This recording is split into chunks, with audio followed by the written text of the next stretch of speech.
Yes. तो जो आज का टॉपिक है आपका जनरल ऑर्गेनिक केमिस्ट्री।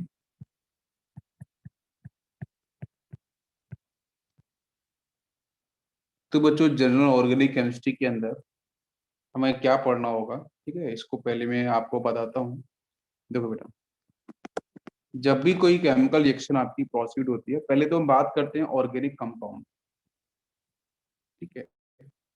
ये जो ऑर्गेनिक कंपाउंड्स हैं जो आपको देखने को मिलते हैं, है ना, ऑर्गेनिक केमिस्ट्री के अंदर, वो बच्चों कोवैलेंट कंपाउंड होते हैं। कैसे होते हैं? कोवैलेंट कंपाउंड, ठीक है। यहाँ पे आयोनिक कंपाउंड के बारे में हम लोग डिस्कशन नहीं करते हैं। हम लोग कोवैलेंट कंपाउंड के बारे में बच्चों ज्यादा फोकस करते हैं। फिर अब ये जो कोवैलेंट कंपाउंड है, तो यहाँ पे बेटा carbon is a central element organic chemistry के अंदर, ठीक है। जो आपका सेंट्रल एलिमेंट या जो सेंट्रल एटम होगा वो बच्चों क्या होगा? कार्बन, ठीक है। और कार्बन जो है ना बेटा, वो इलेक्ट्रॉन्स को शेयर्ड करता है, शेयरिंग के लिए पॉपुलर है, ठीक है। तो इलेक्ट्रॉन्स को अगर बच्चों ये शेयर करेगा, तो शेयरिंग करने से यहाँ पे बच्चों कोवैलेंट बॉन्ड का फॉर्मेशन होगा। ये बात क्लियर है? अब कोवैलेंट बॉन्ड का फॉर्मेशन बच्चों करेगा ये कार्बन। दूसरे बच्चों इसकी कैटेनेशन पावर, टेट्रा वैलेंसी, ये सब बेसिक प्रॉपर्टीज आपको पता है। फिर उसके बाद बच्चों जो भी कंपाउंड्स आपको देखने को मिलेंगे, ठीक है, तो या तो बच्चों वो आपके चार्ज्ड कार्बन एटम के मॉलिक्यूल्स होंगे, ठीक है। अब चार्ज्ड कार्बन एटम का बेसिक मतलब ये है कि या तो बच्चों कार्बोकैटायन की फेज में मिले, या फिर कार्ब एनाइन की फेज में मिले, या बेटा कार्ब फ्री रेडिकल्स के बारे में मिले, ठीक है। यहाँ पे आपके और भी डिफरेंट कैटेगरीज आते हैं, हम उस पर अभी नहीं जाएंगे। सिर्फ बेटा हम बात करेंगे नीट नीट को लेकर हम डिस्कस कर रहे हैं, बिल्कुल ध्यान रखो। कार्बोकैटाइंस, कार्बोनाइंस और कार्ब फ्री रेडिकल्स आपके सिलेबस में जितना आएगा उसी पर हम ज्यादा बात करेंगे। सेकंड बच्चों बात करते हैं कि यहाँ पे आपके जो सेकंड कैटेगरी में न्यूट्रल कार्बन एटम। तो न्यूट्रल का मतलब बेटा जिसके पास कोई भी चार्ज ना हो, पॉजिटिव, नेगेटिव या फ्री रेडिकल्स, ऐसे कोई से भी केस ना हो, सिंपल सा आपका मॉलिक्यूल हो, carbon atom central element without any charge, ठीक। तो अब ये दो फेज मिलेंगे, तो इन फेजेस के अंदर आपको देखने को मिलेगा बेटा इनका डिफरेंट टाइप का हाइड्रेशन।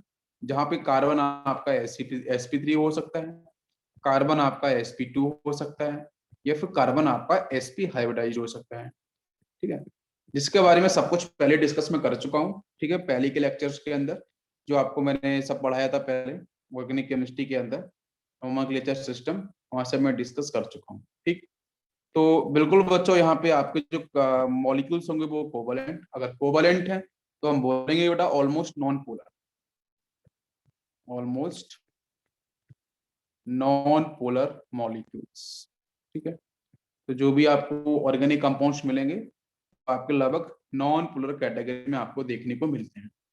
फिर उसके बाद बच्चों यहाँ पे अगर पोलैरिटी को डेवलप करना है, तो पोलैरिटी को डेवलप करने के लिए हम यहाँ पे बच्चों कुछ specific functional group, specific functional group को हम ऐड करते हैं। अब वो फंक्शनल ग्रुप बच्चों क्या है? जो आपकी केमिकल प्रॉपर्टीज को रिप्रेजेंट करते हैं किसी भी ऑर्गेनिक कंपाउंड की, अल्कोहल, एल्डिहाइड, कीटोन, एसिड, ये सब, ठीक है। वो सारे के सारे आपके फंक्शनल ग्रुप। तो जिसकी वजह से बेटा क्या होगा कि जो आपका नॉन पोलर मॉलिक्यूल्स था, आपने फंक्शनल ग्रुप को जैसे ऐड किया तो बच्चों उसके पास क्या होगा? पोलैरिटी डेवलप हो जाएगी, ठीक है। तो उस केस में आपको पोलर कोवैलेंट बॉन्ड या पोलर कोवैलेंट मॉलिक्यूल्स आपको देखने को मिल जाएगा। इतनी बात सभी को समझ में आई? क्लियर हो गया यहाँ तक? ओके। इसके बाद अब जब बच्चों ये रिएक्शंस आपकी प्रोसीड होगी, तो रिएक्शन प्रोसीड होने के बाद भाई बहुत सारे प्रोसेस आपके होते हैं, ठीक है। उन प्रोसेस, सारे के सारे प्रोसेसेस के अंदर सिर्फ एक बात कॉमन है। वो बात बच्चों क्या है कि भाई कोई भी आपको रिएक्शन दिया जाए, तो उस रिएक्शन के अंदर आपका जो प्रोसेस होगा उसमें आपको रिएक्टेंट रिएक्टेंट दिया जाएगा। रिएक्टेंट बच्चों कन्वर्ट किस में हो रहे होंगे? इंटरमीडिएट के अंदर। और इंटरमीडिएट बच्चों कन्वर्ट किस में होगा? प्रोडक्ट के अंदर। तो बेसिक सा पार्ट यही है। हम जितनी भी रिएक्शंस पढ़ेंगे उनके अंदर बच्चों यही देखने को आपको मिलेगा कि भाई रिएक्टेंट मॉलिक्यूल्स कन्वर्ट किस में हो रहे हैं, इंटरमीडिएट के अंदर, इंटरमीडिएट कन्वर्ट किस में हो रहा है, प्रोडक्ट के अंदर। ठीक है, तो आपको रिएक्टेंट के बारे में पता होता है, प्रोडक्ट के बारे में पता होता है, तो इंटरमीडिएट के बारे में भी पता होना चाहिए। ठीक है, अच्छा, जब तक बेटा इंटरमीडिएट के बारे में पता नहीं चलेगा तो आप प्रोडक्ट का फॉर्मेशन नहीं कर सकते हो, because intermediate is the key. ठीक है, यहां से आपको पता चलेगा कि एग्जैक्टली आपका जो मेजर प्रोडक्ट है या जो आपका माइनर प्रोडक्ट है, ठीक है, वो क्या होगा और बनने वाला प्रोडक्ट किस तरीके का होगा। उन सब की बातें बच्चों स्टार्ट होगी यहाँ के इंटरमीडिएट से। तो सबसे पहले बच्चों हम डिस्कशन करेंगे रिएक्टेंट के ऊपर कि रिएक्टेंट की भी कौन कौन सी कैटेगरी होती हैं, रिएक्टेंट्स कौन कौन से टाइप्स का होता है। उसके बाद बच्चों जो इंटरमीडिएट्स हैं वो कौन कौन सी फॉर्म होंगे, और प्रोडक्ट तो बेटा ऑटोमेटिक फॉर्म हो जाएगा, आपको सिर्फ रिएक्टेंट और इंटरमीडिएट के बारे में सिर्फ पता होगा। इतनी बात समझ में आई सभी को जो मैं बात करना चाह रहा हूँ? बिल्कुल। तो अब देखेंगे बच्चों हम लोग यहाँ पे, बिल्कुल ध्यान से समझते चलो, मैं बेसिक बेसिक पार्ट पहले बता रहा हूँ, फिर चलते हैं धीरे धीरे बाकी चीजों पे। अच्छा, तो अब बच्चों जब बात करते हैं कि भाई जब रिएक्शन प्रोसीड हो रही है सर, तो रिएक्शंस टोटल बच्चों कितने कैटेगरीज की होती है, कितने टाइप्स की होती हैं।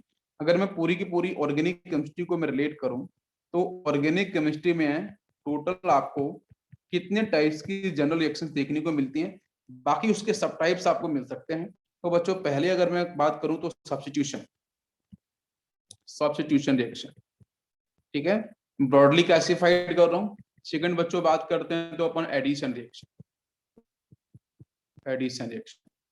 थर्ड कैटेगरी के बच्चों बात करते हैं तो एलिमिनेशन, एलिमिनेशन। तो जितनी भी आपकी ऑर्गेनिक केमिस्ट्री में जो केमिकल रिएक्शंस होती हैं उनको बच्चों अपन ब्रॉडली क्लासिफाइड तीन पार्ट में करते हैं, सब्स्टिट्यूशन के अंदर, आपके एडिशन के अंदर और एलिमिनेशन के अंदर। बाकी जो बच्चों और अदर रिएक्शंस हैं उनको हम स्पेशल रिएक्शंस में डाल देते हैं।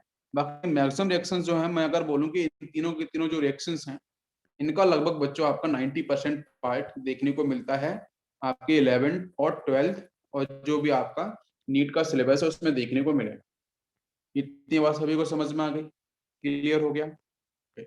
अब बच्चों बात करते हैं कि भाई ये जितनी भी टाइप्स की रिएक्शंस हैं जिसमें आपका रीअरेंजमेंट होगा, साइक्लिएशन, मतलब रिंग ओपनिंग होती है, रिंग क्लोजिंग होती है, कुछ आपका आइसोमर्स का पार्ट भी देखने को मिलेगा, स्टीरियो स्पेसिफिक चेंज कुछ देखने को मिलेंगे जिसमें ऑप्टिकल होगा, ज्योमेट्रिकल होगा, एज वेल एज आपका ऑक्सीडेशन होगा और आपका रिडक्शन होगा। ये बहुत सारे प्रोसेस आपको देखने को मिलेंगे। तो अब बच्चों बात करते हैं कि आपका जो रिएक्टेंट था, जो बेसिक पार्ट था आपका रिएक्टेंट, कहानी यहीं से स्टार्ट हो रही थी। तो रिएक्टेंट को हम ध्यान से समझते हैं कि रिएक्टेंट जो है ना बेटा, इसमें सबसे पहला पार्ट आपका जो आता है जिसको अपन बोलते हैं सबस्ट्रेट। क्या बोलते हैं? सबस्ट्रेट। भाई अब ऐसा तो है नहीं कि रिएक्टेंट सिर्फ एक ही होता है, तो रिएक्टेंट के अंदर बच्चों बहुत सारे आपको यहाँ पे एक्सप्लेनेशन देखने को मिलेंगे कि रिएक्टेंट का बेटा सबसे जो पहला पार्ट है वो उसको बोलते हैं सबस्ट्रेट। ठीक है, और सबस्ट्रेट जो है ना वो आपका main organic compound, main organic compound, और जो बच्चों कोई भी केमिकल रिएक्शन प्रोसीड होगी उस किसी भी केमिकल रिएक्शन के अंदर ये जो सबस्ट्रेट होगा ये आपका मेन ऑर्गेनिक कंपाउंड होगा, या फिर बोल सकते हैं मेन ऑर्गेनिक रिएक्टेंट होगा, मेन ऑर्गेनिक रिएक्टेंट होगा। ठीक है, यस, सबस्ट्रेट। नाम पहले समझ लो सबस्ट्रेट होता क्या है, बाद में बात करेंगे। सबस्ट्रेट होता क्या है पहले इसको देख लो। सबस्ट्रेट बच्चों बेसिक मतलब यही है कि आपका मेन ऑर्गेनिक कंपाउंड, ठीक है, या मेन रिएक्टेंट, जो बच्चों रिएक्शन परफॉर्म करेगा, और किसके साथ रिएक्शन परफॉर्म करेगा? किसी भी रिएजेंट के साथ, किसी एक रिएजेंट के साथ, ठीक है। वो रिएजेंट के साथ बच्चों रिएक्शन को परफॉर्म करेगा और परफॉर्म करने के बाद एक न्यू ऑर्गेनिक प्रोडक्ट का फॉर्मेशन करेगा। समझ में आ गया? न्यू ऑर्गेनिक प्रोडक्ट का फॉर्मेशन करेगा। तो नाउ क्वेश्चन इज दिस, यहाँ पे आपके जो सबस्ट्रेट हैं वो कितने टाइप्स के हैं। सबस्ट्रेट बेटा फर्दर क्लासिफाई करते हैं, टू टाइप्स के होते हैं। फर्स्ट आपका जो सबस्ट्रेट देखने को मिलेगा जिसका बेटा नाम होता है nucleophile, first is nucleophile. Second आपका होता है उसको अपन बोलते हैं electrophile. First is nucleophile, second is electrophile. मैं रिपीट कर रहा हूँ, किसी भी केमिकल रिएक्शन के अंदर बच्चों किसी भी केमिकल रिएक्शन के अंदर आपका जो सबस्ट्रेट है वही आपका मेन रिएक्टेंट होता है। अब ये मेन रिएक्टेंट्स बच्चों हम दो पार्ट में कैटेगराइज करते हैं, एक न्यूक्लियोफाइल में और दूसरा आपका इलेक्ट्रोफाइल के अंदर।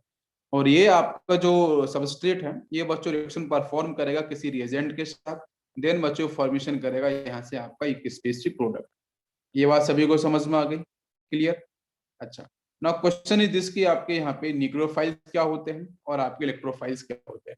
इन सबको मैं डेप्थ में एक्सप्लेन करूंगा। पहले थ्योरी वाला सेक्शन है, थोड़ा सा पढ़ लेते हैं इसको कि बच्चों बेसिक अगर हम पार्ट करें कि यहाँ पे न्यूक्लियोफाइल क्या है और आपके इलेक्ट्रोफाइल्स क्या है, तो मैं एक लाइन में इसका आंसर दे दूं कि न्यूक्लियोफाइल्स जो होते हैं बेटा वो आपके इलेक्ट्रॉन रिच, ठीक है, न्यूक्लियोफाइल्स आपके electron rich centre containing species होते हैं, ठीक है।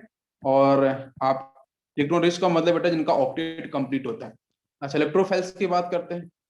ये आपके बेसिकली इलेक्ट्रॉन डेफिशिएंट सेंटर को होल्ड करने वाले स्पीसीज है। डेफिशिएंट का मतलब बेटा जहां पे आपका पॉजिटिव चार्ज मिले, ऑक्टेट कंप्लीट ना हो, ठीक है। तो ये तो बेसिक सी डेफिनेशन है जिसमें आपके न्यूक्लियोफाइल्स बहुत सारे आपको देखने को मिलेंगे। मैं एग्जांपल लूंगा बाद में, ठीक है, जब इसके डिफरेंस के बारे में डिस्कशन करूंगा। एल्कीन है, एल्काइंस है, बेंजीन है और भी बहुत सारी कंपाउंड्स हैं बेटा वो न्यूक्लियोफाइल्स को रिप्रेजेंट करते हैं, ठीक है। बाकी हम लोग इलेक्ट्रोफाइल्स के बारे में बात करेंगे तो यहाँ पे भी आपके डिफरेंट कंपाउंड देखने को मिलेंगे जहाँ पे आपका पॉजिटिव चार्ज दिखाई देगा। यहाँ तक सभी बच्चों को बात समझ में आई है? तो बताओ। ये बेसिक सा पार्ट है, डिस्कशन आपका करना जरूरी है इसलिए मैं यहाँ पे एक्सप्लेन कर रहा हूँ। चलो गुड। इसके बाद बच्चों अब एक क्वेश्चन यहाँ पे है कि जो मेन रिएक्टेंट था वो बेटा सबसे पहले कन्वर्ट होगा इंटरमीडिएट के अंदर।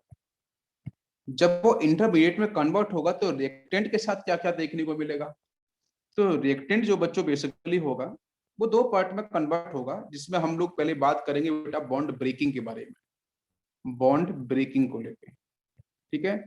बॉन्ड ब्रेकिंग कि कोई भी गिवन रिएक्टेंट होगा वो बच्चों किस तरीके से कन्वर्ट होगा, बाकी स्पीसीज के अंदर रिएक्शन प्रोसीड कैसी होगी। तो रिएक्शंस बच्चों प्रोसीड तभी होगी जब तक आपका रिएक्टेंट के अंदर बॉन्ड ब्रेक नहीं होंगे।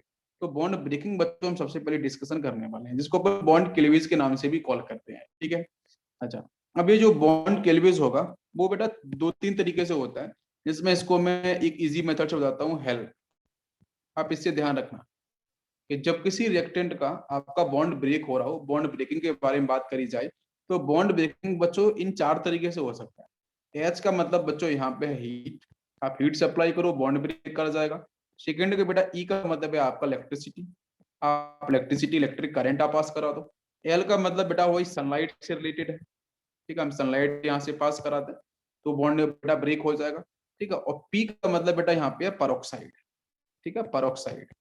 तो आपको एक बेसिक आइडिया बैठेगा कि जब भी आपके रिएक्टेंट्स के बेटा बॉन्ड ब्रेक करेंगे तो बॉन्ड ब्रेक करेंगे तो बच्चों आप किस किस तरीके से बॉन्ड ब्रेक कर सकते हैं। आपको एक्स्ट्रा एनर्जी देनी पड़ेगी इन दी फॉर्म ऑफ हीट, या बच्चों इलेक्ट्रिसिटी की फॉर्म में, या लाइट की फेज में, या बच्चों हम लोग यहाँ पे परोक्साइड यूज करेंगे। तो आपका जो बॉन्ड होगा वो आपका डिसोशिएट हो जाएगा, ब्रेक हो जाएगा।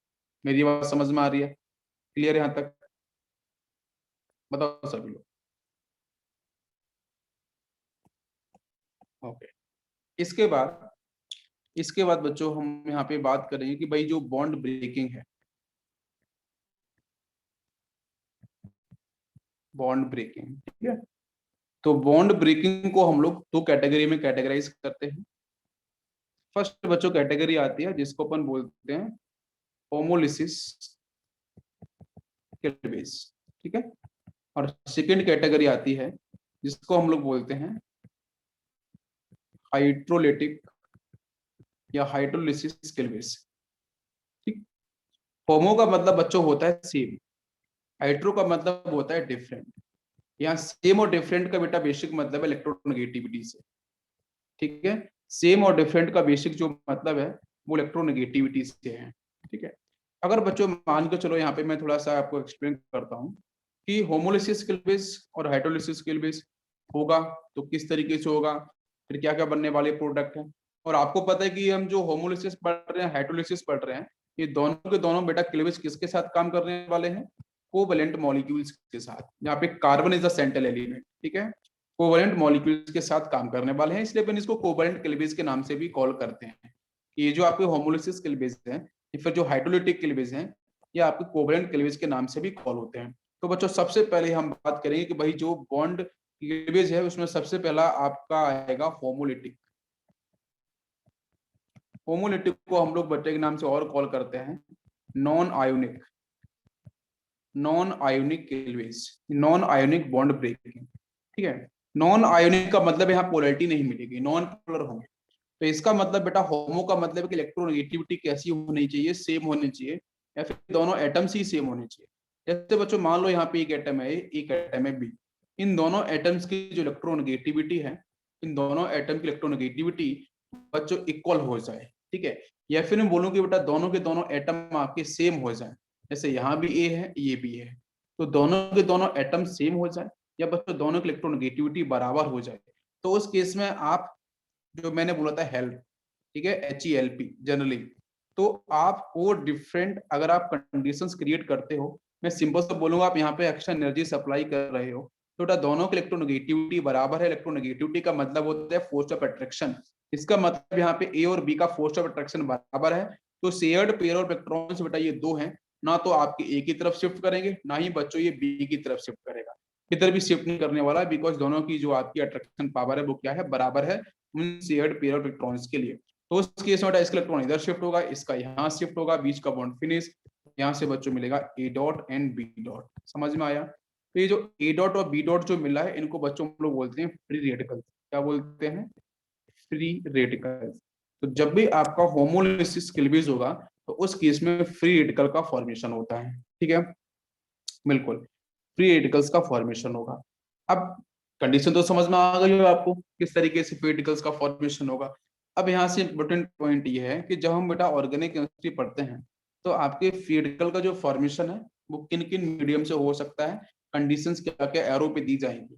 तो उस केस में आपको सबसे पहले ध्यान रखना है कि जो भी आपका सॉल्वेंट दिया जाए वो बच्चों कैसा हो? Non polar. कैसा हो? Non polar solvent. तो नॉन पोलर सॉल्वेंट होगा, ठीक है, तो वो बच्चों इजीली क्या करेगा, यहाँ से जैसे आप नॉन पोलर सॉल्वेंट की बात करो तो इसका मतलब डाइपोल मोमेंट की वैल्यू बेटा क्या होनी चाहिए? 0 होनी चाहिए, ठीक है। जैसे आपका बेंजीन ले लिया अपन ने, या फिर आपका कार्बन डाइसल्फाइड आ गया, या फिर आपका CCl4 आ गया, ऐसे कंपाउंड जिनकी डाइपोल मोमेंट बच्चों 0 होते हैं, ऐसे सॉल्वेंट एरो पे यूज करोगे तो बच्चों वहां से आपको फ्री रेडिकल्स का फॉर्मेशन होगा, फर्स्ट कंडीशन। सेकंड कंडीशन की बात करते हैं बेटा सनलाइट, ठीक है, आप सनलाइट का यूज करो जहां पे energy of photon is equal to h nu, ठीक है, आप इसको फॉलो कर सकते हो एरो के ऊपर, तो भी बच्चों वहां से क्या होगा? आपका फ्री रेडिकल का फॉर्मेशन होगा from the main reactant. Next बच्चों बात करते हैं यहाँ पे हम हाई टेम्परेचर, ठीक है, आप यहाँ पे हाई टेम्परेचर भी अगर सप्लाई करोगे तो भी बच्चों फ्री रेडिकल का फॉर्मेशन होगा। और नेक्स्ट बच्चों बात करते हैं परऑक्साइड। परऑक्साइड, अगर परऑक्साइड का मतलब बेटा आपके यहाँ पे जैसे हम बात करते हैं R2O2, ठीक है, ऑर्गेनिक परऑक्साइड वगैरह अगर आप यूज कर देते हो तो उस केस के अंदर भी बच्चों क्या होगा? यहाँ पे H2O2 भी यूज कर सकते हो, तो उस केस में भी आपके जो मेन रिएक्टेंट होंगे बेटा वो कन्वर्ट किस में हो जाएंगे? परऑक्साइड्स के अंदर कन्वर्ट हो जाएंगे, ठीक है, सभी को समझ में आ रहा है? अच्छा, ये 4 कंडीशंस आपको ध्यान रखनी है, ठीक है। इसके बाद बच्चों कुछ और भी कंडीशंस हो सकती हैं, जैसे मेन रिएक्टेंट के सामने अगर बच्चों जो अटैकिंग स्पीसीज है, जो अटैकिंग स्पीसीज है, अगर वो आपकी फ्री रेडिकल्स होती है तो भी आपका जो मेन रिएक्टेंट होगा वो बच्चों कन्वर्ट हो जाएगा फ्री रेडिकल्स के अंदर, ठीक है। ये सब आपको जब प्रोसेस बताऊंगा तो समझ में आएगा। तो यहाँ से आपको एक बात समझ में आई कि GOC1 के अंदर की जो रिएक्टेंट है वो कन्वर्ट होंगे इंटरमीडिएट में, इंटरमीडिएट बच्चों कन्वर्ट होंगे किसमें? प्रोडक्ट के अंदर। फिर उसके बाद जो मेन रिएक्टेंट है उसकी जो बॉन्ड ब्रेकिंग है वो किस तरीके से होगी? 2 तरीके से, होमोलिसिस क्लीवेज से और हाइड्रोलिसिस क्लीवेज से। होमोलिसिस क्लीवेज की बेटा आपकी बात करते हैं तो वहां से आपको फ्री कार्बन फ्री रेडिकल्स देखने को मिलेंगे, और हाइड्रोलिसिस क्लीवेज की बात करते हैं तो आपको वहां से डिफरेंट अदर टाइप के स्पीसीज देखने को मिलेंगे, वो कौन कौन से बताएंगे। तो होमोलिसिस क्लीवेज आपको समझ में आया कि होमोलिसिस क्लीवेज बेटा कैसे क्रिएट होगा, जहाँ पे एटम्स इलेक्ट्रोनेगेटिविटी क्या हो आपकी बराबर हो, या फिर दोनों के दोनों एटम्स आपके सेम हो जाएं। ठीक है, इसके बाद अपन अपन बेटा बात करते हैं हाइड्रोलिटिक क्लीवेज की तरफ। नेक्स्ट सेक्शन लेते हैं हाइड्रो क्लीवेज। हाइड्रोलिटिक क्लीवेज को बेटा हम लोग बोलते हैं आयोनिक क्लीवेज के नाम से भी कॉल करते हैं। ठीक है, दिस इज आयोनिक क्लीवेज। अब इसके अंदर ये जो बेटा आयोनिक क्लीवेज की अपन बात कर रहे हैं, ठीक है, इसमें बेसिक सा पार्ट क्या है कि जो भी आपको स्पीसीज दी जाएगी, ठीक है, उस स्पीसीज के अंदर उस मेन रिएक्टेंट के अंदर आपको जो इलेक्ट्रोनेगेटिविटी देखने को मिलेगी, जो एटम्स की इलेक्ट्रोनेगेटिविटी देखने को मिलेगी जो मेन रिएक्टेंट के, बेटा हाइड्रो का मतलब क्या है, डिफरेंट। उनकी इलेक्ट्रोनेगेटिविटी कैसी होगी, डिफरेंट। अगर इलेक्ट्रोनेगेटिविटी सेम होती है, देखो दो तीन चीजें आपको बता देता हूँ कि मेन रिएक्टेंट जो दे रखा है, जैसे यहाँ पे दे रखा है बेटा ए बी, अगर इन ए और बी दोनों की एटम की जो इलेक्ट्रोनेगेटिविटी है अगर बराबर हो जाती है तो होमोलिसिस क्लीवेज होगा, और होमोलिसिस क्लीवेज होने से आपको फ्री रेडिकल्स देखने को मिलेंगे। ये बात समझ लो आप, क्लियर। या फिर ए और बी दोनों एटम सेम हो जाए, इलेक्ट्रोनेगेटिविटी सेम हो जाए, या फिर दोनों एटम ही सेम हो जाए, तो बच्चों यहाँ पे आपको होमोलिसिस क्लीवेज देखने को मिलेगा। आपको मेरी बात समझ में आ रही है, ये बात। इसके बाद ये तो मैंने रिएक्टेंट को लेके बताया।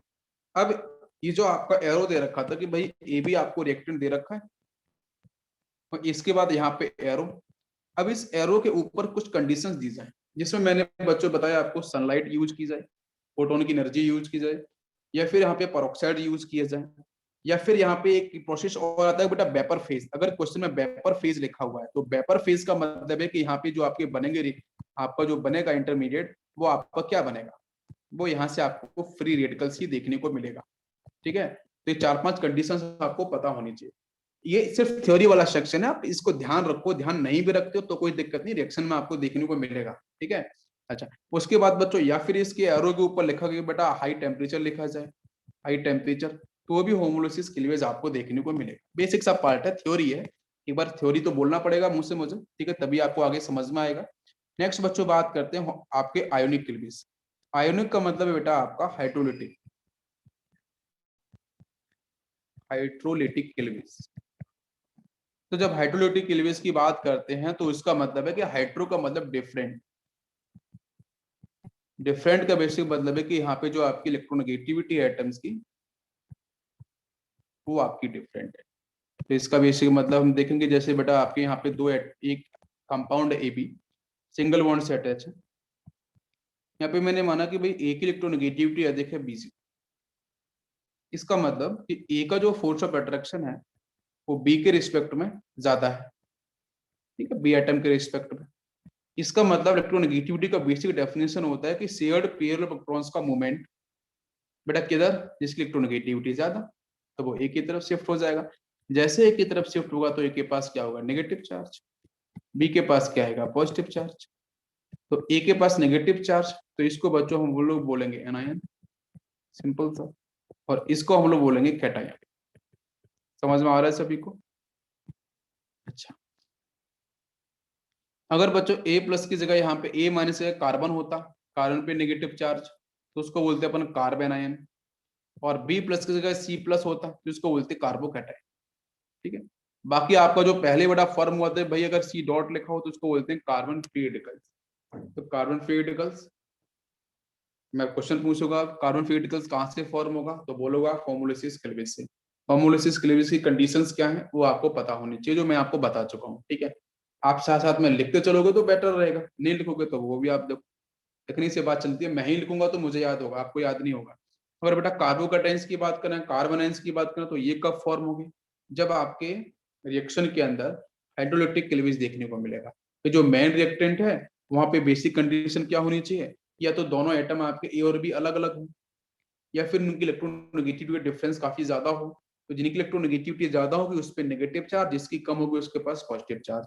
तो जिसके पास पॉजिटिव चार्ज वो कैटायन होगा। अगर कार्बन के ऊपर पॉजिटिव मैंने लिख दिया तो कार्बोकैटायन बन गया, अगर कार्बन पे नेगेटिव चार्ज हो गया तो आपका कार्बन आयन हो गया। तो इसके एग्जांपल से हम समझ सकते हैं कैसे। जैसे बच्चों कार्बन यहाँ पे लिखा है क्लोरीन, ध्यान देना 4 वैलेंसी होती है, और आपको पता है बेटा क्लोरीन की जो इलेक्ट्रोनेगेटिविटी होती है वो काफी ज्यादा होती है किसके कंपैरिजन में, कार्बन के कंपैरिजन में। तो बताओ इलेक्ट्रॉन बेटा किधर शिफ्ट करेगा, शेयर्ड जो सिग्मा बॉन्ड है शेयर्ड वाला, इलेक्ट्रॉन्स आपके सीएल की तरफ मूव करेंगे, तो सीएल क्या होगा, नेगेटिव चार्ज के साथ।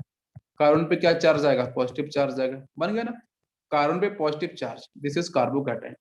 इसी तरीके से बेटा ये देखो हाइड्रोलिटिक क्लिप्स के एग्जांपल है, ये आपके हाइड्रोलिटिक क्लिप्स के एग्जांपल्स है, ध्यान दो, इलेक्ट्रोनेगेटिविटी आपकी डिफरेंट है। अच्छा नेक्स्ट बच्चों ले सकते हैं, जैसे कार्बन लिया मैंने, यहाँ पे ले लिया बच्चों सपोज मैंने हाइड्रोजन, ठीक है, इन दोनों में से किसकी इलेक्ट्रोनेगेटिविटी अधिक है, तो बोलोगे सर कार्बन जो आपका कार्बन है इसकी इलेक्ट्रोनेगेटिविटी सर यहाँ पे हाइड्रोजन कंपेरिजन में थोड़ी सी ज्यादा है। तो इस केस में क्या होगा, जब बॉन्ड ब्रेक करेगा तो कार्बन के ऊपर आपका नेगेटिव चार्ज आएगा और एच के पास आएगा पॉजिटिव चार्ज। तो आप बिल्कुल बोल दोगे कि सर यहाँ से ये जो बन कार्बन पे नेगेटिव चार्ज ये हो जाएगा आपका carb, this is carb anion. बाकी यहां से आपको जो दिखाई दे रहा है ये आपका है कार्बोकैटायन। ये बात सभी को समझ में आई। अब क्वेश्चन है कि हाइड्रोलिटिक क्लीवेज बच्चों किस तरीके से जनरेट होते हैं। तो हाइड्रोलिटिक क्लीवेज जनरेट होने के लिए कुछ कंडीशंस हैं। पहली कंडीशन क्या है कि यहाँ पे आपके एरो के ऊपर ना पोलर सॉल्वेंट आने चाहिए। अच्छा होमोलिसिस में क्या था, नॉन पोलर सॉल्वेंट थे, यहाँ पे पोलर सॉल्वेंट आने चाहिए। जैसे बेटा एरो पे लिखा हो वाटर मॉलिक्यूल या फिर लिखा हो आपका एल्कोहल लिखा हो कुछ इस तरीके से, ठीक है। ये बेसिक पार्ट है आपका ऑर्गेनिक केमिस्ट्री का, यहाँ से ऑर्गेनिक केमिस्ट्री स्टार्ट होती है आपकी यूसी, इसलिए आपको मैं बता रहा हूँ, ठीक है। तो इसका मतलब ये है कि अगर बच्चों पोलर सॉल्वेंट दे रखे होंगे तो जो सामने वाला जो सॉल्यूट है, सामने वाला सॉल्यूट जो भी दे रखा है वो ऑब्वियसली बच्चों पोलर सॉल्वेंट के सामने, सॉल्वेंट के अंदर नंबर ऑफ मोल्स अधिक होंगे, तो सॉल्यूट जो होगा बेटा वो सॉल्वेंट की तरह एक्ट करेगा। अगर सॉल्वेंट पोलर है तो सॉल्यूट को भी पोलर होना पड़ेगा। तो पोलर होने का मतलब पॉजिटिव नेगेटिव चार्ज, तभी बच्चों कार्ब एनाइंस और कार्ब कैटाइंस का फॉर्मेशन होगा, ठीक है। मेरी बात समझ में आ रही होगी जो मैं कहना चाह रहा हूँ। नेक्स्ट बच्चों होमोलिसिस के लिए हाई टेम्परेचर चाहिए, तो यहाँ पे क्या चाहिए, लो टेम्परेचर, ठीक है। नेक्स्ट बच्चों बात करते हैं, यहाँ पे आपको एरो के ऊपर ना एसिड और बेस यूज करके दिए जा सकते हैं, एसिड या फिर बेस। और एसिड और बेस का अगर एरो के ऊपर दे रखे हैं तो इसका मतलब बेटा वहां पे आपका हाइड्रोलिटिक क्लीवेज आपका होने वाला है, बिल्कुल हाइड्रोलिटिक क्लीवेज होगा। तो यहाँ से आपके कार्बोकैटाइंस कार्बोनाइंस मिलेंगे, और होमोलिसिस क्लीवेज होगा तो आपका कार्ब फ्री रेडिकल का फॉर्मेशन होगा। समझ में आ गया सभी को यहाँ तक, कोई डाउट किसी बच्चे को?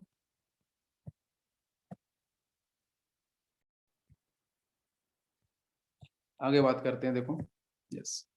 तो बच्चों हम लोगों ने बात करी कि बेटा जो कार्बन फ्री रेडिकल्स हैं, ठीक है, वो आप पे कैसे जनरेट हो सकते हैं। तो देखो यहाँ से आपको मैं फिर से एक बार जीओसी देखो, आप यहाँ से इसको ऑब्जर्व कर सकते हो कि देखो एक तो आपकी रिएक्टेंट है, इधर आपके प्रोडक्ट है। तो जब बेटा प्रोडक्ट का फॉर्मेशन होता है तो न्यू बॉन्ड का फॉर्मेशन होता है। रिएक्टेंट की बात करते हैं तो यहाँ पे क्या होते हैं, जो ओल्ड बॉन्ड होते हैं ब्रेक होते हैं, तो रिएक्टेंट से ओल्ड बॉन्ड ब्रेक होंगे, न्यू बॉन्ड का फॉर्मेशन होगा। अब जब ओल्ड बॉन्ड ब्रेक होते हैं तो उसी केस को तो मैं समझा रहा हूँ कि रिएक्टेंट में जो बॉन्ड ब्रेक की कहानी दो तरीके से होती है। पहला आपका होमोलिसिस क्लीवेज, सेकंड आपका हाइड्रोलिटिक क्लीवेज। ये आपको समझ में आ रहा है? जब तक रिएक्टेंट से बॉन्ड ब्रेक नहीं होंगे तो आपको प्रोडक्ट का फॉर्मेशन कैसे होगा। और प्रोडक्ट का मतलब बेटा क्या है, कुछ नए बॉन्ड का फॉर्मेशन होना, ओल्ड बॉन्ड ब्रेक कर जाना। तो रिएक्टेंट में ओल्ड बॉन्ड ब्रेक करने के लिए ही तो हम पढ़ा रहे हैं आपको होमोलिसिस क्लीवेज और हाइड्रोलिटिक क्लीवेज। अब बात समझ में आ रही है, ठीक है। अगर होमोलिसिस क्लीवेज होगा तो उस केस में आपको मेरी बात समझ में आ रही होगी कि होमोलिसिस क्लीवेज के अंदर आपके कार्बन फ्री रेडिकल्स मिलेंगे, और हाइड्रोलिटिक क्लीवेज की बात करेंगे तो कार्बोकैटाइंस मिलेंगे, कार्ब एनाइंस मिलेंगे। अब ये बात क्लियर हुई, बताओ। चलो तो अब बच्चों हम बात करेंगे कार्बन फ्री रेडिकल्स की तरफ, ठीक है। तो कार्बन फ्री रेडिकल्स कैसे फॉर्म होंगे, फिर से हम रिपीट करते हैं एक बार इसको। तो देखो बेटा यहाँ पे आपका जो स्पीसीज मैंने लिया बेटा, सपोज कोई एक स्पीसीज है एम, ठीक है। अच्छा, और यहाँ बच्चों कराए मैंने होमोलिसिस क्लीवेज। तो होमोलिसिस क्लीवेज का मतलब ही है कि यहाँ पे इलेक्ट्रोनेगेटिविटी बच्चों कैसी है, दोनों एटम्स की बराबर है, सेम है। जब दोनों एटम्स की कार्बन की और जो एम है दोनों की इलेक्ट्रोनेगेटिविटी बराबर है तो इस केस में कार्बन फ्री रेडिकल्स ही फॉर्म होंगे, ठीक है। तो ये इलेक्ट्रॉन इधर जाएगा, ये यहाँ चला जाएगा। तो इस केस में आपको सीधा देखने को मिलेगा कुछ इस तरीके से, ये 1 इलेक्ट्रॉन और यहाँ पे आपका ये आपका जो स्पीसीज दे रखा है दिस इज एम, तो एम बना लो यहाँ पे आप डॉट। तो एम का इलेक्ट्रॉन एम की तरफ चला गया, कार्बन इलेक्ट्रॉन कार्बन की तरफ चला गया, बॉन्ड की ब्रेकिंग हो गई। समझ में आ गया। अब ये जो स्पीसीज बनी है, कार्बन के पास बच्चों सिंगल इलेक्ट्रॉन है, इसको अपन बोलते हैं carbon free radical. This is carbon free radical. अब एक क्वेश्चन करते हैं, बेटा कार्बन फ्री रेडिकल में कार्बन का हाइड्रोजन क्या है? तो आपको मैं पहले पढ़ा चुका हूँ, इट इज sp2 हाइब्रिडाइज्ड। कैसे कि बेटा जो आपका सिंगल इलेक्ट्रॉन है ना, उसको अपन कभी भी बॉन्ड पेयर में या लॉन पेयर में काउंट नहीं करते हैं, ठीक है। तो यहाँ पे टोटल इलेक्ट्रॉन पेयर्स कितने होंगे? Bond pair plus lone pair. तो बॉन्ड पेयर बच्चों कितने हैं? वो आपका आंसर 3 हो जाएगा bond. How many lone pair? 0 is lone pair, तो आंसर विल बी 3। अगर बेटा इलेक्ट्रॉन पेयर्स की वैल्यू 3 होती है तो इसका मतलब वो sp2 हाइब्रिडाइज्ड है। तो कारण बच्चों कैसा है? sp2 हाइब्रिडाइज्ड है। दूसरा बेटा इसके पास कितने इलेक्ट्रॉन्स प्रेजेंट है? तो 6 होंगे, 6 इलेक्ट्रॉन्स प्रेजेंट। कितने इलेक्ट्रॉन्स? 6 इलेक्ट्रॉन्स प्रेजेंट है। देख लो, आप काउंट कर लो, 1 2 3 4 5 6, ओनली 6 इलेक्ट्रॉन। 6 का मतलब बेटा डेफिशिएंट है, इलेक्ट्रॉन डेफिशिएंट है। इसका मतलब इलेक्ट्रॉन से 2 इलेक्ट्रॉन चाहिए, और इलेक्ट्रॉन अगर इसे चाहिए तभी इसका ऑक्टेट कंप्लीट होगा। मेरी बात आपको समझ में आ रही है? क्लियर? तो 6 इलेक्ट्रॉन्स प्रेजेंट हैं। 6 आपको अभी दिख रहे हैं, 2 चाहिए तभी तो 8 होंगे। लेकिन इसके पास एक एक्स्ट्रा भी इलेक्ट्रॉन दिख रहा है, उसको भी तो देखना जरूरी है। भाई आप देखो ध्यान से, इसके पास एक तो जो आपका इलेक्ट्रॉन था वो कार्बन का तो शिफ्ट हुआ था ना, तो 3 तो आपके कहाँ प्रेजेंट है? देखो 6 तो आपके प्रेजेंट है बॉन्ड पेयर्स के पास, एक आपका जो इलेक्ट्रॉन ये दिख रहा था। टोटल कितने? 7 इलेक्ट्रॉन्स। तो 7 का मतलब इसे 1 चाहिए इलेक्ट्रॉन, और 1 चाहने का मतलब इलेक्ट्रॉन डेफिशिएंट।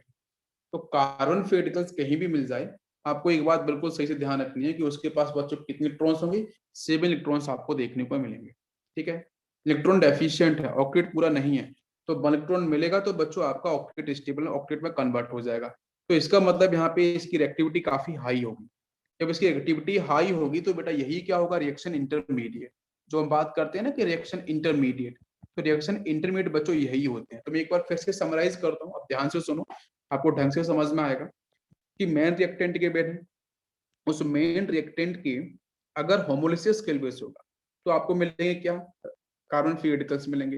अगर हाइड्रोलिटिक के लिए हुआ तो या तो बच्चों कार्बोकैटाइंस मिलेगा, ठीक है, या फिर कार्ब एनाइन मिलेगा। कार्बोकैटाइन कब मिलेगा?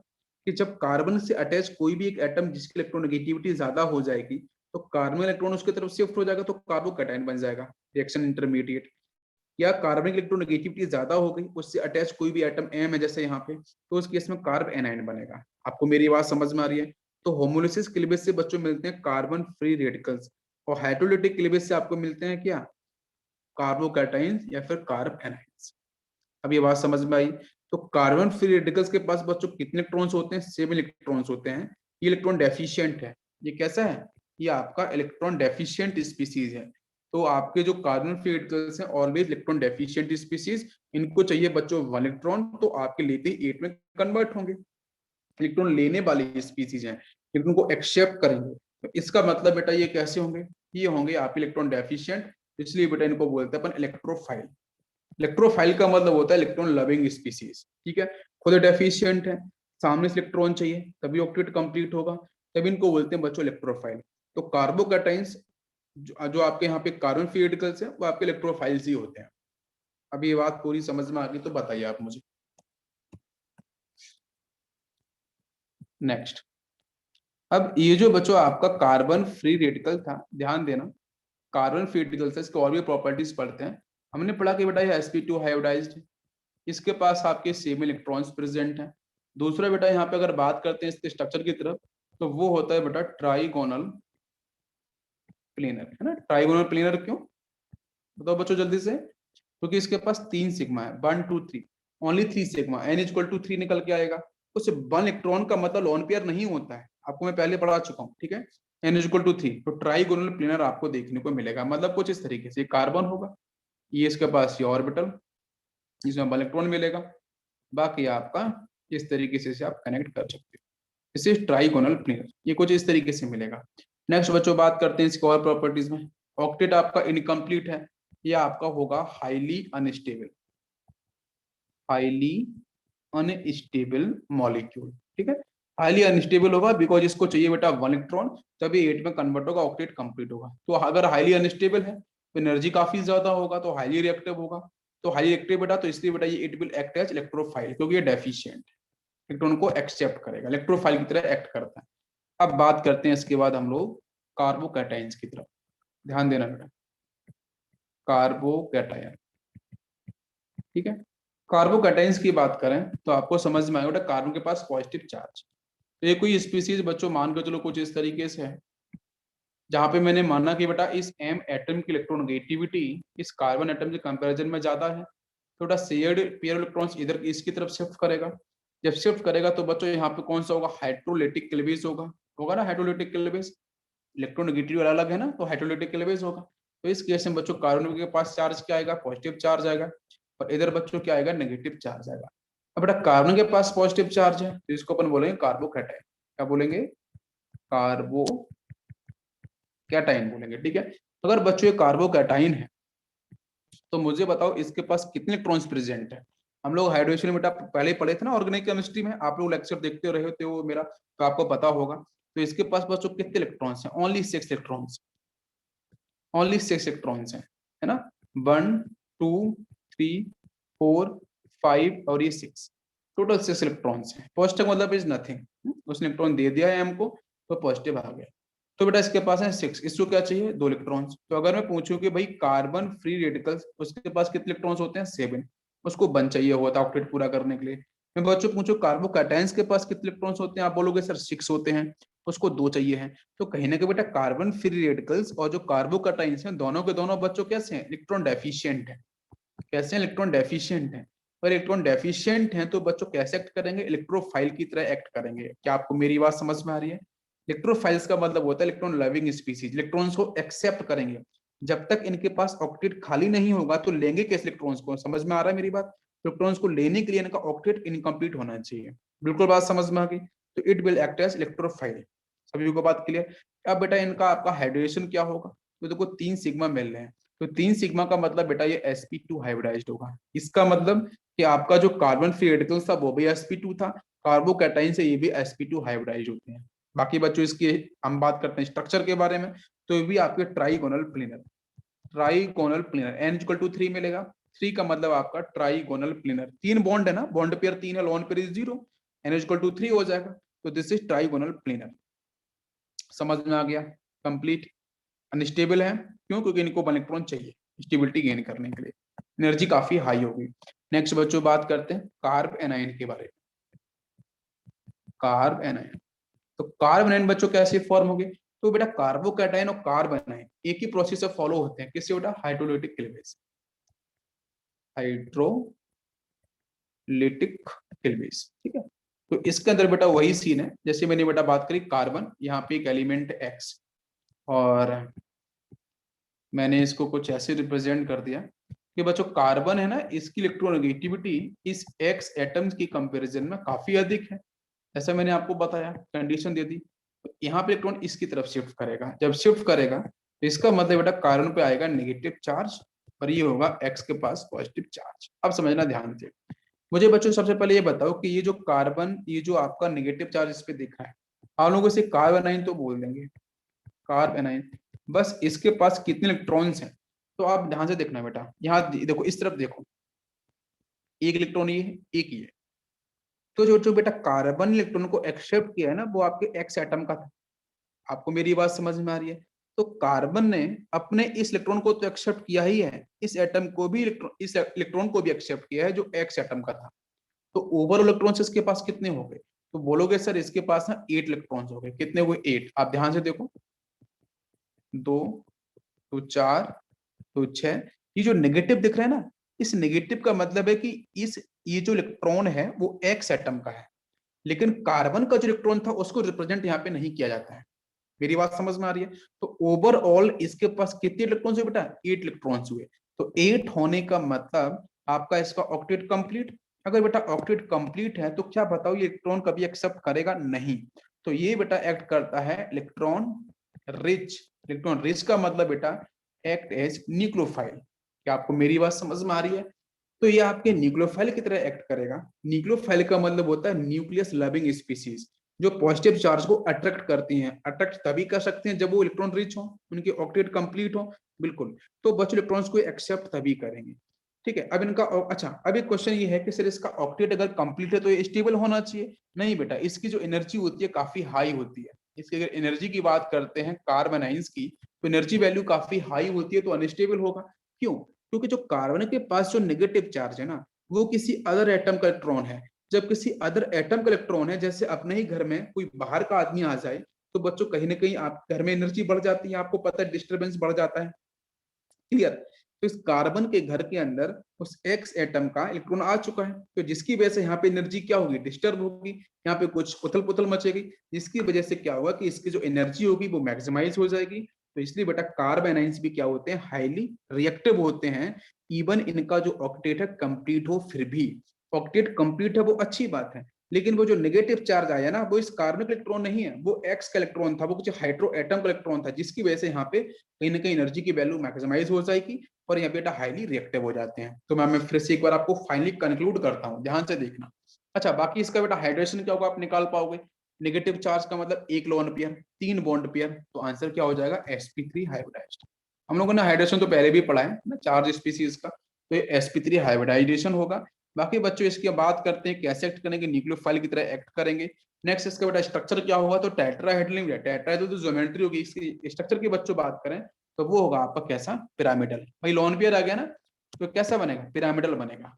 इस तरीके से ये कार्बन, 1 बॉन्ड, 2 बॉन्ड, 3 बॉन्ड, एक यहाँ पे आपका ये हो जाएगा बेटा नेगेटिव चार्ज। ठीक है, इस तरीके से रिपल्शन करेगा ना वो आपका जो नेगेटिव चार्ज है, इसमें ये जो नेगेटिव बता रहा है कि ये एक्स एटम का था, इलेक्ट्रॉन इसका भी तो होगा, तभी तो लोन पेयर बना। तो मैं हमेशा बोलता हूँ कि negative charge always act as lone pair, क्योंकि वहां पे 2 इलेक्ट्रॉन्स होते हैं, तो इसलिए लोन पेयर आपका 1, बाकी बच्चों 3 आपके बॉन्ड पेयर, तो इसलिए n=4 हुआ था। इसकी ज्योमेट्री की बात करें तो ज्योमेट्री आपके यहाँ पे टेट्राहेड्रल होगी, बट इसके शेप के बारे में बात करी जाए तो वो बच्चों की pyramidal, because of lone pair bond pair repulsion. ठीक है, तो आपको यहाँ पे मिलेगा पिरामिड। क्या आपको मेरी बात समझ में आई बेटा, सभी को सब कुछ क्लियर? बताओ सर। तो मैं ना आपको फाइनली कंक्लूड करता हूँ ना, ध्यान से देखना। तो बच्चों बेसिक देखो, जितना मैंने पढ़ाया उसको मैं आपको कंक्लूड करता हूँ। यहाँ पे मैंने आपको रिएक्टेंट दिया, ठीक है, तो रिएक्टेंट बेटा सबसे पहले कन्वर्ट किस में होगा, इंटरमीडिएट के अंदर। ठीक है, ध्यान से समझना। इंटरमीडिएट बच्चों कन्वर्ट किस में होगा, प्रोडक्ट के अंदर। देखो सबको समझ में आएगा। जब रिएक्टेंट बच्चों इंटरमीडिएट में कन्वर्ट होगा तो उसके पहले ना रिएक्टेंट के साथ कुछ प्रॉब्लम क्रिएट होगी। क्या? कि रिएक्टेंट बच्चों क्या करेगा, इसके पहले सबसे पहले बॉन्ड ब्रेक होगी। आपको पता ना कि ओल्ड बॉन्ड आपकी ब्रेक होनी चाहिए, तो बॉन्ड ब्रेकिंग होगी। अब जब तक बॉन्ड ब्रेकिंग नहीं होगी तो रिएक्टेंट इन आपके यहाँ पे इंटरमीडिएट में कन्वर्ट कैसे होगा? और इंटरमीडिएट बच्चों हमारे पास कौन कौन से होते हैं, या तो बच्चों कार्बोकैटाइन होगा, या फिर कार्बन फ्री रेडिकल्स होगा, या फिर कार्ब एनाइन होगा। कार्बन 19 अपन बाद में पढ़ेंगे, पहले हम इंपॉर्टेंट पे बात करते हैं। ठीक है, तो ध्यान दो। तो इंटरमीडिएट बच्चों यही तो है, कार्बोकैटाइंस है, कार्ब फ्री रेडिकल्स है, आपके यहाँ पे कार्ब एनायन है, कुछ इस तरीके से। तो ये बेटा कब फॉर्म हो गए, जब यहाँ से आपके ओल्ड बॉन्ड आपके रिएक्टेंट के पास से ब्रेक हो। तो बॉन्ड ब्रेकिंग के लिए बेटा हमारे पास कौन सी टेक्निक है, 2 तरीके, एक तो आपका होमोलिसिस क्लीवेज है और दूसरा आपका हाइड्रोलाइटिक क्लीवेज है। जब बच्चों होमोलिसिस क्लीवेज होगा तो आपको पता है कंडीशन की भाई इलेक्ट्रोनेगेटिविटी सेम होनी चाहिए, या बच्चों को बाकी कंडीशंस होनी चाहिए जो मैंने आपको बताई थी। तो उन कंडीशंस की हेल्प से बच्चों आपका कंपाउंड कन्वर्ट किस में होगा, फ्री रेडिकल्स के अंदर कन्वर्ट हो जाएगा। उसकी प्रॉपर्टीज मैंने आपको बता दी। सेकंड बच्चों, अगर अगर आपका हाइड्रोलाइटिक क्लीवेज हो गया तो या तो कार्बोकैटाइन बनेगा या फिर कार्ब एनाइन बनेगा, वो डिपेंड करेगा इलेक्ट्रोनेगेटिविटी के ऊपर। मेरी बात समझ में आ गई? यस। तो बॉन्ड ब्रेक हो चुके हैं। अब बॉन्ड ब्रेक होने के बाद बच्चों 3 स्पीसीज आपकी जनरेट हो चुकी हैं, और तीनों स्पीसीज के बारे में हम लोगों ने पढ़ लिया है। यहाँ तक सभी को बात समझ में आ गई अच्छे से? कोई कंफ्यूजन, कोई डाउट किसी बच्चे को? नहीं।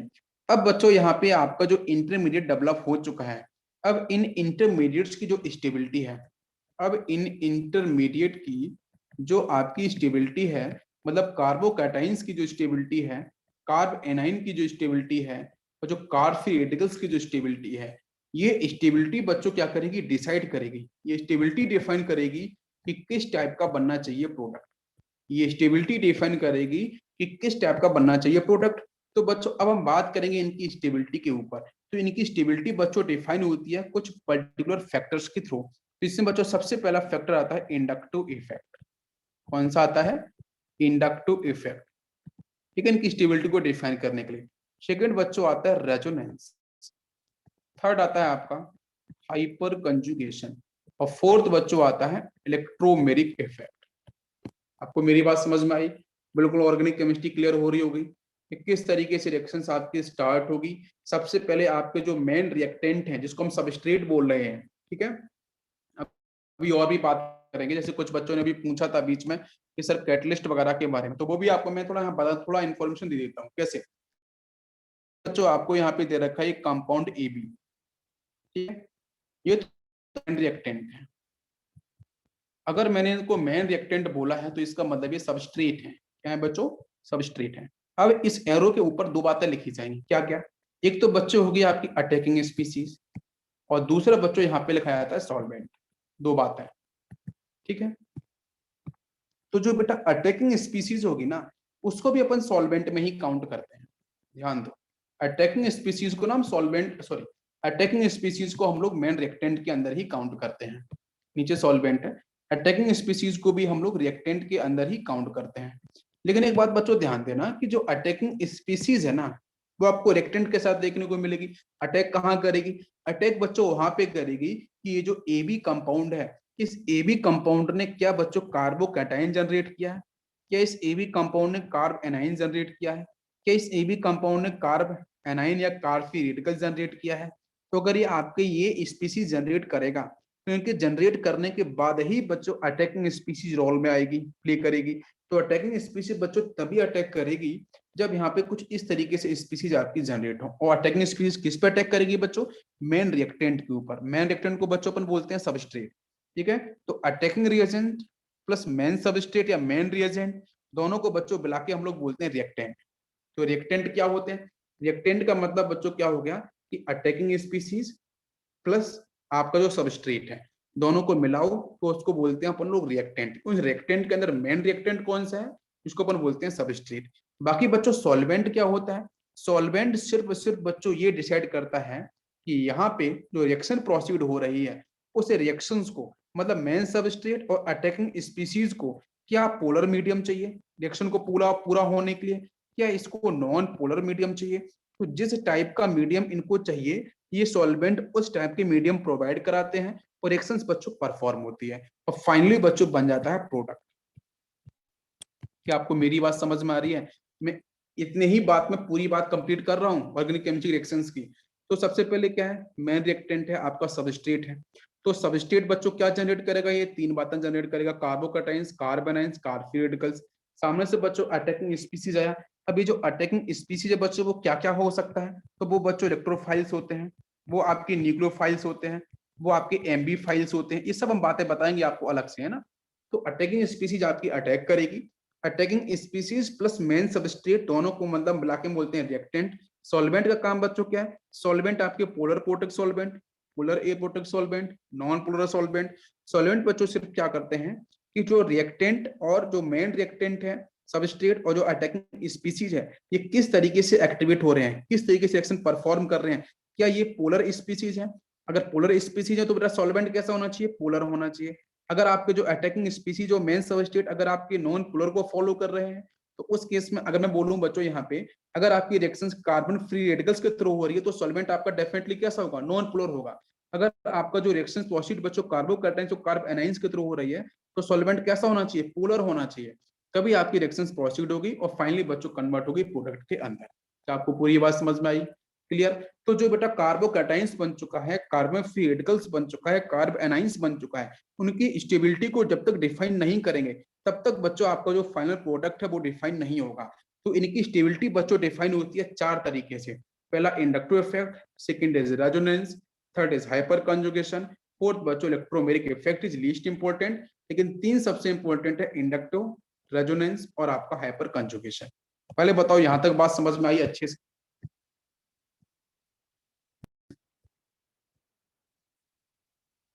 एक सेकंड।